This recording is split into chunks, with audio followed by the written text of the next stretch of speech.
രണ്ടാം LDF സർക്കാരിന്റെ 4ാം വാർഷികാഘോഷത്തിന് ബഹുജന റാലിയോടെ സമാപനം. വാർഷികാഘോഷങ്ങളുടെ ഭാഗമായി എല്ലാ ജില്ലകളിലും നടന്ന പരിപാടികളിൽ ഉണ്ടായ ജനപങ്കാളിത്തം LDF സർക്കാരിനുള്ള അംഗീകാരമാണെന്ന് സമാപന സമ്മേളനത്തിൽ മുഖ്യമന്ത്രി പറഞ്ഞു. സർവ്വതല സ്പർശിയായ വികസനത്തിന്റെ സ്വാദ് എല്ലാവരിലേക്കും എത്തുന്നതാണ് നവകേരളമെന്നും കേരളം കടക്കണിയിലാണ് എന്നത് വ്യാജ പ്രചാരണമാണെന്നും മുഖ്യമന്ത്രി കൂട്ടിച്ചേർത്തു. വാർഷികാഘോഷ സമ്മേളനത്തിൽ സർക്കാരിന്റെ പ്രോഗ്രസ് റിപ്പോർട്ടും മുഖ്യമന്ത്രി പുറത്തിറക്കി. നിർഭൻ ചക്രവർത്തി തയ്യാറാക്കിയ റിപ്പോർട്ട് കാണാം. അസിത, സർക്കാരിൻ്റെ വികസന നേട്ടങ്ങൾ എണ്ണിപ്പറഞ്ഞും കഴിഞ്ഞ 9 വർഷക്കാലത്തെ വികസന പ്രവർത്തനങ്ങളെല്ലാം വിശദമാക്കിയാണ് പുത്തരിക്കണ്ടം മൈതാനിയിൽ മുഖ്യമന്ത്രി പിണറായി വിജയൻ്റെ പ്രസംഗം. കഴിഞ്ഞ സർക്കാരിൻ്റെ ഈ പിണറായി സർക്കാരിൻ്റെ 4 വർഷം പൂർത്തിയാക്കുന്നു.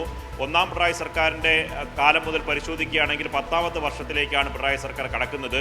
പ്രൗഢഗംഭീരമായ ഒരു വലിയ വേദിയിലായിരുന്നു സർക്കാരിൻ്റെ 4ാം വാർഷികത്തിൻ്റെ സമാപന സമ്മേളനം എന്ന് തന്നെ പറയാം. പുത്തരിക്കണ്ടം മൈതാനിയിൽ ഏകദേശം 1 ലക്ഷത്തിലധികം വരുന്ന ജനങ്ങളുടെ മുന്നിൽ സാക്ഷിയാക്കിയാണ് സർക്കാരിൻ്റെ വികസന പ്രവർത്തനങ്ങൾ ഓരോന്നോരോന്നായി മുഖ്യമന്ത്രി പിണറായി വിജയൻ എണ്ണിപ്പറഞ്ഞത്.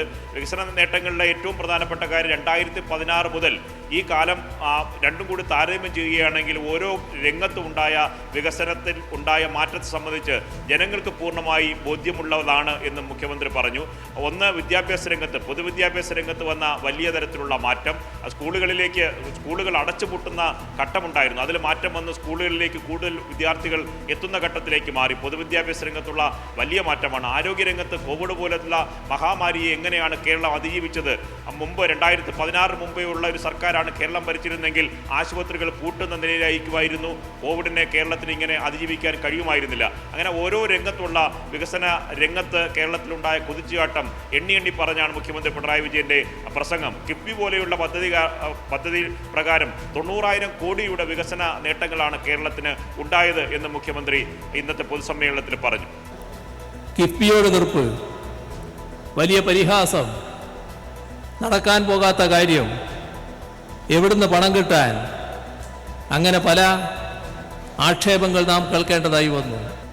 5 വർഷം കൊണ്ട് 50,000 കോടി രൂപയുടെ പശ്ചാത്തല സൗകര്യ വികസനം ഉണ്ടാക്കുമെന്നാണ്. എന്നാൽ ആ 5 വർഷം പൂർത്തിയായപ്പോൾ 2021 50 അല്ല 62,000 കോടി. ഇപ്പോൾ 2025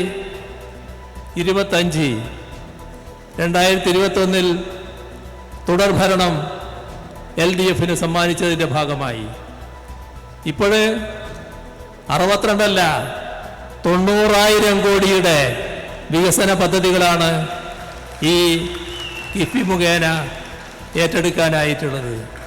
എവിടെ തിരിഞ്ഞൊന്ന് നോക്കിയാലും അവിടെല്ലാം കിഫ്ബിയുടെ സാക്ഷ്യപത്രങ്ങൾ കാണാം. ഒപ്പം തന്നെ വിവാദ വിഷയങ്ങളിലും മുഖ്യമന്ത്രി ഇത് പ്രതികരിച്ചു. ഒന്ന്, ദേശീയപാത വികസനവുമായി ബന്ധപ്പെട്ട ഈ ചില സ്ഥലങ്ങളിലുണ്ടായ സാങ്കേതിക തകരാറാണ്. അത് ഉയർത്തിക്കാട്ടിക്കൊണ്ട് സംസ്ഥാന സർക്കാരിനെ കരിവാരി തേക്കാനുള്ള ശ്രമം UDF ഒരുപോലെ തന്നെ BJP ഒന്നിച്ച് നടത്തുകയാണ്. ഇത് എത്ര കണ്ട് അപഹാസ്യമായ സമീപനമാണ് എന്ന് മുഖ്യമന്ത്രി ചോദിച്ചു. അതിൽ എന്തെങ്കിലും സാങ്കേതിക തകരാർ ഉണ്ടായിട്ടുണ്ട് എങ്കിൽ ദേശീയപാത അതോറിറ്റി പരിശോധിക്കും. ഇക്കാര്യത്തിൽ ഈ നമ്മുടെ സംസ്ഥാന സർക്കാരിനെ സംബന്ധിച്ച് അത് നേരിട്ട് പരിശോധിക്കേണ്ട അധികാരം സംസ്ഥാന സർക്കാരിനില്ല. സംസ്ഥാന സർക്കാർ ഇക്കാര്യത്തിൽ സംസ്ഥാന സർക്കാരിൻ്റെ നിലപാട് അറിയിച്ചിട്ടുണ്ട് എന്ന് മുഖ്യമന്ത്രി യോഗത്തിൽ പറഞ്ഞു. 5,600 കോടി രൂപ നാഷണൽ ഹൈവേക്ക് നൽകേണ്ടതായി വന്നു.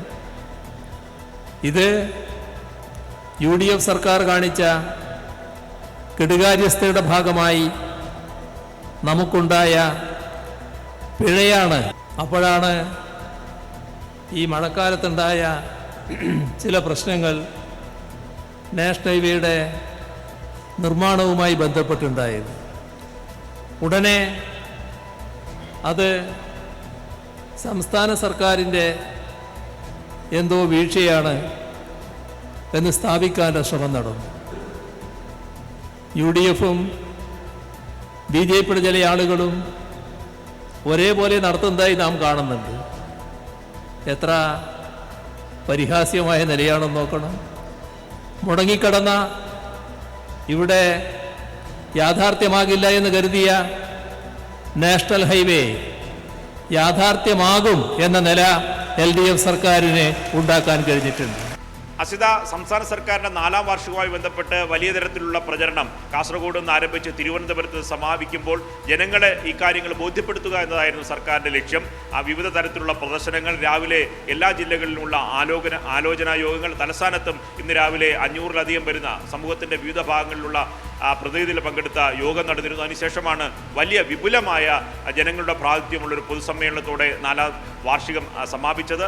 ഇതിലെ ഏറ്റവും പ്രധാനപ്പെട്ട കാര്യമായി നമ്മൾ കാട്ടേണ്ടത് പ്രോഗ്രസ് റിപ്പോർട്ടും ഈ യോഗത്തിൽ അവതരിപ്പിച്ചു എന്നതാണ്. ഇടതു സർക്കാരിൻ്റെ മാത്രം, രാജ്യത്ത് ഒരേ ഒരു സർക്കാർ മാത്രമാണ് സ്വയം വിലയിരുത്തി സർക്കാരിൻ്റെ പ്രോഗ്രസ് റിപ്പോർട്ട്, അവലോകന റിപ്പോർട്ട് ജനങ്ങളുടെ മുന്നിൽ വയ്ക്കുന്നത്. അങ്ങനെ ഈ വർഷത്തെ പ്രോഗ്രസ് റിപ്പോർട്ടും ഈ പൊതുസമ്മേളനത്തിൽ മുഖ്യമന്ത്രി പ്രകാശിപ്പിച്ചു. അതിനുശേഷമാണ് പൊതുസമ്മേളനം അവസാനിച്ചത്. അസിത. ശരി, ഇന്ദ്രപൻ ചക്രവർത്തിയാണ് വിശദമായ വിവരങ്ങൾ പങ്കുവച്ചത്.